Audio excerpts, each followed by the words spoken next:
do you honestly think that you have a chance of getting 270 electoral votes? Do you honestly think you have a better outcome than throwing it into the House? Well, Dave, look, it would be dishonest to say anything other than any campaign like this is anything but a long shot. I mean, of course it is. But here's what I will say. We just got out of the field with a poll of 35,000 registered voters in all 50 states. And just for context, when you read the Wall Street Journal or NBC poll, that's like 1 or 2,000. That's the sample. This is 15, 20 times that.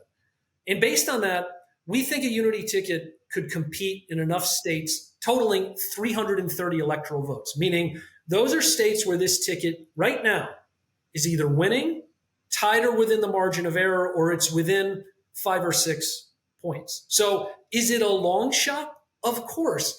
Is it impossible? Well, Dave, if I came to you in 2015 and I said, you know what? The host of The Apprentice is going to be president. If I came to you in 2007 and said, this one-term senator with a funny name from Illinois is going to be president, you say, you're crazy. But it happened. Right. Well, those are different things. And again, this election is different. We talked about this the last time you were on the show, but it's worth repeating. 1992, okay, many people felt, both these candidates are pretty similar, okay? One is a more conservative Democrat, one is a more moderate Republican. So if the other one wins, it's not the end of the world. And I would say, like a lot of people would say, hey, if Mitt Romney were the opponent as opposed to Donald Trump, it wouldn't be that big of a deal. But I think the stakes are so high. And I think whether people are for Trump or for Biden, they think that this election comes down to what may the other side be an existential threat to the country. So they're less likely to, waste their vote. So I think this is the one election where the chances are smallest, even though on the surface, the desire for a third candidate might be highest. Do you acknowledge that?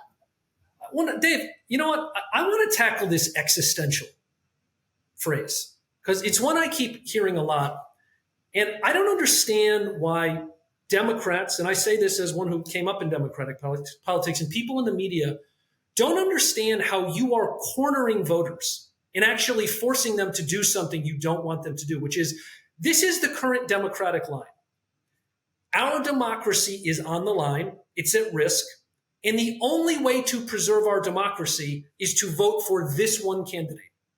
Does anybody saying that not understand that that's actually the definition of a dictatorship? You're only allowed to vote for one party. You cannot scare voters into trying to get them to do what you want. This is something that no Democrat right now wants to reckon with. If you look at polling, and this is not mine, James Carville's polling outfit released this a couple of weeks ago. They did a poll where they just listed a bunch of issues, inflation, immigration, you name it. And the question to the voters was, who do you trust more, Trump and the Republicans or Biden and the Democrats? On the question of protecting the Constitution, Trump was +8. On the question of getting beyond the chaos, Trump was +3. Now, do I agree with that? I don't. But it doesn't matter. Is that I really believe the Democrats believe their own BS so much that they think we can just scare the hell out of voters for the next 6 months about Donald Trump being an existential threat. Their problem is this. For a voter, what's existential to them is you're brainwashing my kids in schools. You have no plan to deal with the border. And cereal's $9 a box. Dave, I agree with you. I agree with everything that you're saying, Ryan, but that's not answering the question. And by the way, a lot of Republicans feel that, exactly, that Biden is a threat too. But my point is, this is already baked in this election. I don't think you're going to change it on either side. So it just makes it. And by the way, ask James Carville how he feels about no labels, and he'll say something that you probably can't say on the air. But in any case, if people, this is baked in, and this is why many people say, and I agree, this is the one election where you don't want to try this. Yes, it could work out your way, but the risk is too high, and I think both people feel that. So I think that's really the concern. But Carrie, go ahead. I know you wanted to ask something. Yeah, I agree with everything you said, Ryan. I was looking at some Gallup data on what do voters believe are the most important issues. and this issue of democracy at risk, people don't care about it. They also don't care about January 6th. It was a horrific day, stain on our history. Trump didn't act well. He should have done more. But in the end, he's not been prosecuted for any criminal behavior for what he did, because there is the First Amendment, and the FBI has not gone after what actually happened on that day. It was just more, I think he should have done a lot more. I do. But as far as voters, it doesn't even crack the top 10. So I agree with the Democrats, what you're saying about the Democrats focusing on the wrong things if they're trying to actually move voters. So, and I agree too, by the way. Yeah, I'm okay with that. I guess my question is, like, how depending on who you pick, to your point earlier on, the name ID of Trump and the megawatt star power of Obama as a communicator, how are you going to, like, those are both once in a generational talent, I think. Are you prepared to find a once in a generational communicator or talent? Because Trump is, love him or hate him, he is a once in a generational, or even more than multi-generation. There's nobody like Trump. Yeah. How are you going to pick? I mean, are you going to go outside? Because you mentioned military or some business people. Like, you have to get somebody with, I mean, I know I actually had a Twitter exchange with The Rock last year about asking him if he was going to run. And he said, I'm not denying or affirming anything. But, like, he's somebody who has that level of name ID and, like, affinity. So I feel like if you're going for the traditional mold of like a Mitt Romney or even like a Joe Lieberman, like, I don't think they're good. Like, I'm just saying this as from a strategy standpoint. Sure. How do you guys think about that? Just the level of brand and name ID, because I think that that's something that's going to have to be there if you're going to actually get people to go in the voting booth and pull the lever, because people go with what they know. Yeah, Carrie, I totally agree with you. This is not going to be a ticket that's going to win if it's just this sort of like milquetoast, let's all work together. It's got to be compelling. It's got to be emotional. It's got to really speak to the public and where they are. And look, that's what we're looking for. That's what we're trying to find.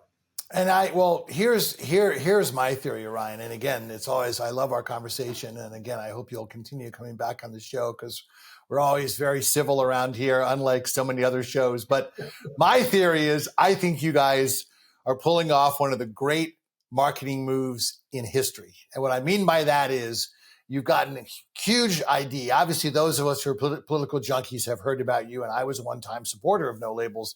So, but most people haven't. But I talk to people that aren't even that aware of politics, and they've heard about you now. You've almost become a household name.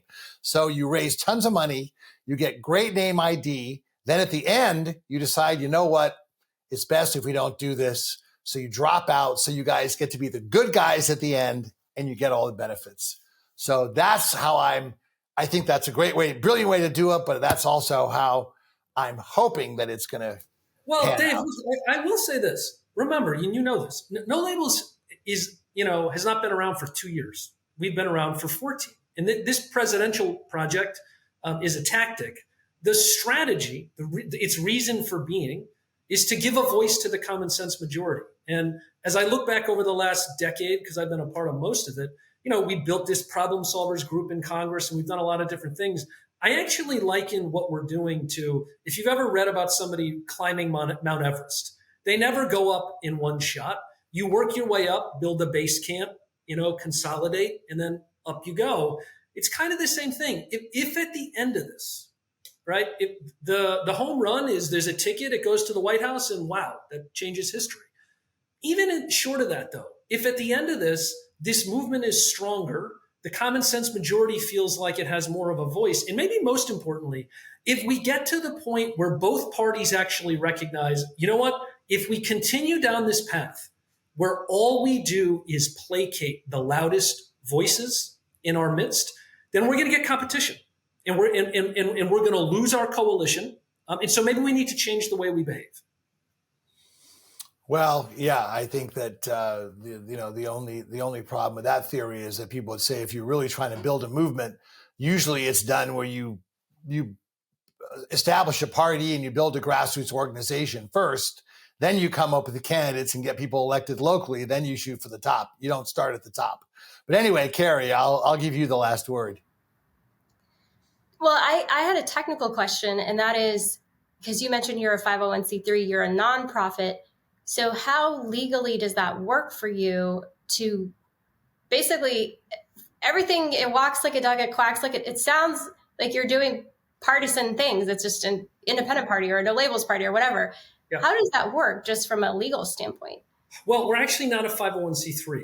We're a 501c4. And for the benefit of the 7 campaign finance nerds. But you have a C3 arm, though. No, we used to.